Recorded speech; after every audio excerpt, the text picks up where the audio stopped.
ಇದು ಒಂದು ಮನಮುಟ್ಟುವಂತಹ ಕತೆ. ಹೊಸ ಬದುಕಿನ ದಾರಿ. ರಾಮಚಂದ್ರ ಎಂಬ ಒಬ್ಬ ಯಶಸ್ವಿ ವ್ಯಾಪಾರಿ ನಗರದಲ್ಲಿ ಎಲ್ಲರಿಗೂ ಪರಿಚಿತನಾಗಿದ್ದ. ಅವನ ಜೀವನದಲ್ಲಿ ಐಶ್ವರ್ಯ, ಗೌರವ, ಜನಪ್ರಿಯತೆ ಎಲ್ಲವೂ ಇತ್ತು. ಆದರೆ ಸಮಯವೇ ದೊಡ್ಡ ಗುರು. ಒಂದು ತಪ್ಪಾದ ನಿರ್ಧಾರ, ತಪ್ಪು ಹೂಡಿಕೆ ಮತ್ತು ನಂಬಿಕೆ ತಪ್ಪಿದ ಸಹಭಾಗಿಗಳ ಕಾರಣ ಅವನು ಕಳೆದುಕೊಂಡದ್ದೇ ಹೆಚ್ಚು. ಒಂದೇ ವರ್ಷದಲ್ಲಿ ಅವನ ಸಾಮ್ರಾಜ್ಯ ನೆಲಸಮವಾಯಿತು. ಆರ್ಥಿಕ ಸಂಕಷ್ಟ, ಸಾಲದ ಒತ್ತಡ, ಸ್ನೇಹಿತರ ದೂರವಾಗುವುದು, ಈ ಎಲ್ಲವೂ ಅವನ ಮನಸ್ಸನ್ನು ಮುರಿದು ಹಾಕಿದವು. ಒಂದು ಕಾಲದಲ್ಲಿ ಸಾವಿರಾರು ಜನರ ನಡುವೆ ನಡೆಯುತ್ತಿದ್ದ ಅವನು ಇವತ್ತು ಒಂಟಿಯಾಗಿದ್ದ. ಕೆಲವೊಮ್ಮೆ ಆತ್ಮಹತ್ಯೆಯ ಯೋಚನೆಯೂ ಬಂದಿತು. ಆದರೆ ಅವನ ತಾಯಿ ಹೇಳಿದ್ದ ಒಂದು ಮಾತು ಅವನನ್ನು ಎಚ್ಚರಗೊಳಿಸಿತು. ಸಂಪತ್ತು ಕಳೆದುಕೊಂಡರೆ ಏನೂ ಕಳೆದುಕೊಂಡಂತಿಲ್ಲ, ಆದರೆ ಧೈರ್ಯ ಕಳೆದುಕೊಂಡರೆ ಎಲ್ಲವನ್ನೂ ಕಳೆದುಕೊಂಡಂತಾಗುತ್ತದೆ. ಅವನ ಮನಸ್ಸಿನಲ್ಲಿ ಹೊಸ ಚೈತನ್ಯ ಮೂಡಿತು. ಹಳೆಯ ವೈಭವದ ಕನಸು ಬಿಟ್ಟು ಸರಳವಾದರೂ ಗೌರವಯುತ ಜೀವನವನ್ನು ಕಟ್ಟಿಕೊಳ್ಳಬೇಕೆಂದು ತೀರ್ಮಾನಿಸಿದ.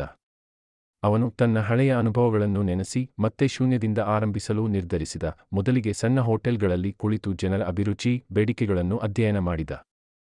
ಮಾರುಕಟ್ಟೆಯ ನವೀನ ಪ್ರವೃತ್ತಿಗಳನ್ನು ತಿಳಿದುಕೊಂಡ. ಹಿಂದಿನಂತೆ ದೊಡ್ಡ ಹೂಡಿಕೆಗೆ ಹೋಗದೆ ಚಿಕ್ಕ ವ್ಯಾಪಾರದಿಂದ ಆರಂಭಿಸೋಣ ಎಂದುಕೊಂಡ. ಸಾಲ ಪಡೆದು ಹೆಲ್ತಿ ಫುಡ್ ಟ್ರಕ್ ಅನ್ನು ಪ್ರಾರಂಭಿಸಿದ. ಆರಂಭದಲ್ಲಿ ಅನೇಕರಿಗೆ ನಗುವಿನ ವಿಷಯವಾಯಿತು. ಇವನು ಒಮ್ಮೆ ಕೋಟಿ ರೂಪಾಯಿಗಳ ಮಾಲೀಕರಾಗಿದ್ದ, ಇವತ್ತು ರಸ್ತೆಯಲ್ಲಿ ಫುಡ್ ಟ್ರಕ್ ನಡೆಸುತ್ತಿದ್ದಾನೆ ಎಂದು ಹಾಸ್ಯ ಮಾಡಿದರು. ಆದರೆ ರಾಮಚಂದ್ರ ನಗುತ್ತಲೇ ಸ್ವೀಕರಿಸಿದ.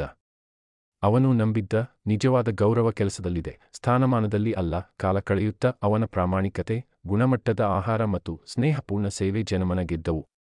ಪ್ರತಿದಿನ ಗ್ರಾಹಕರು ಹೆಚ್ಚುತ್ತಾ ಹೋದರು. ಸ್ವಲ್ಪ ಸಮಯದಲ್ಲಿ ನಗರದಲ್ಲಿ ಪ್ರಸಿದ್ಧವಾದ ಹೆಲ್ತಿ ಬೈಟ್ಸ್ ಎಂದು ಹೆಸರು ಮಾಡಿದ ಈ ಯಶಸ್ಸು ಅವನಿಗೆ ಹೊಸ ಶಕ್ತಿ ನೀಡಿತು. ಆದರೆ ಈ ಬಾರಿ ಅವನು ಅತಿಯಾದ ಐಶ್ವರ್ಯದ ಹಿಂದೆ ಹೋಗಲಿಲ್ಲ. ಸರಳ ಜೀವನ, ಆರೋಗ್ಯಕರ ಜೀವನ ಶೈಲಿ ಮತ್ತು ಕುಟುಂಬದ ಜೊತೆ ಸಮಯ ಕಳೆಯುವುದು, ಇವೇ ಅವನ ಹೊಸ ಗುರಿಗಳು. ಅವನು ಅರಿತಿದ್ದ, ಜೀವನದಲ್ಲಿ ಎಲ್ಲವನ್ನೂ ಕಳೆದುಕೊಳ್ಳಬಹುದು, ಆದರೆ ಧೈರ್ಯ, ನಂಬಿಕೆ ಮತ್ತು ಶ್ರಮ ಇದ್ದರೆ ಮತ್ತೆ ಎಲ್ಲವನ್ನೂ ಕಟ್ಟಿಕೊಳ್ಳಬಹುದು. ಈ ಕಥೆಯ ಪಾಠವೆಂದರೆ, ಯಶಸ್ಸು ಕೇವಲ ಹಣದಲ್ಲೇ ಇಲ್ಲ, ಅದು ಮನಃಶಾಂತಿಯಲ್ಲಿ, ಸರಳ ಜೀವನದಲ್ಲಿ ಮತ್ತು ಮರುಹುಟ್ಟುವ ಧೈರ್ಯದಲ್ಲಿದೆ.